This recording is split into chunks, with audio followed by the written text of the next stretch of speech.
to write so that the tears may pour out from behind my clenched teeth and my dried-out lips. I write bút ký as I have sighed in despair night after night. From 1970 to 1975, there remained plenty of carnage and despair on the battlefields of Vietnam, even as the United States steadily disengaged from its commitment to the people it had left behind. Very little of this continuing combat received major attention in an America that had grown weary of what they viewed as an unwinnable and overcostly war, where American lives were no longer at the same risk as a few years before. By 1972, for many Americans, the Vietnam War seemed to be over, except for a small contingency force inside the country and a bevy of diplomats reaching toward a final political solution at the Paris peace talks. But in that year alone, 39,587 South Vietnamese soldiers were lost, mainly while repelling a full-scale offensive where the North Vietnamese threw almost its entire army into the south, including 14 divisions, 26 independent regiments, and several hundred Soviet tanks. When one measures these losses against South Vietnam's 1970 population of only 19 million people, this was the equivalent of the United States losing 400,000 soldiers in 1 year, as many as were lost in all of World War II.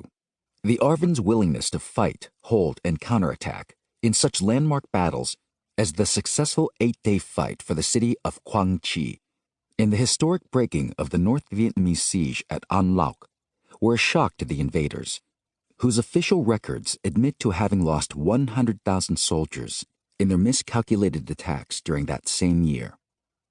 During these months, Phan Nhat Nam was present on many battlefields, providing real-time coverage of the difficult and costly combat. His book, The Fiery Red Summer, published the same year, was vastly popular in South Vietnam.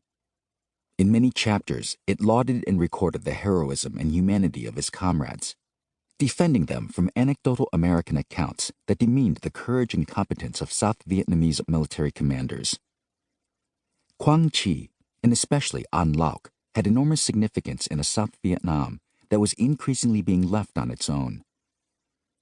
Historian and Vietnamese linguist John C. Schaefer wrote in 1999 that, by all accounts, American and otherwise, the Battle of An Loc was the most important single engagement, at least symbolically, of an offensive that was itself arguably one of the most, if not the most, important campaigns of the war. General Paul Van Nuxem, former commander of the French mobile units during the First Indochina War and a trusted advisor to President Thieu, claims that An Loc should have fallen at the first impact. 2 months later, An Loc still stands.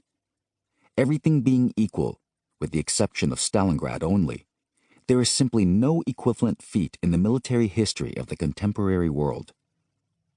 The new cohort of South Vietnamese military leaders in these battles were separated by a full generation from French colonialism. Trained largely with the assistance of American advisors, and above all, hardened by nearly 10 years on a brutal battlefield, they had proven themselves. But this was a war that on both sides was sponsored by major powers. Over the next 2 years, the American support steadily receded, while support for the North Vietnamese from China and especially the Soviet Union steadily increased. Soviet assistance to the communist regime in Hanoi was not merely philosophical. By 1987, when this writer was Secretary of the Navy, the Soviet Union was subsidizing the Hanoi government to the tune of billions of dollars a year, and on any given day, 25 Soviet Navy combatants were operating out of Cam Ranh Bay, Vietnam, realizing the historic Russian dream of holding warm water ports in the Pacific. Unfortunately, few people in the outside world were listening, and especially in war-weary America. The international community, indoctrinated over many years by the highly disciplined and persuasive messengers from Hanoi, saw things differently than those South Vietnamese who are now entering their 10th year of an exhausting combat that would eventually take the lives of 1.4 million communist soldiers, 58,000 Americans, and more than 220,000 South Vietnamese. Success-oriented and always future-looking America was largely moving forward, past what was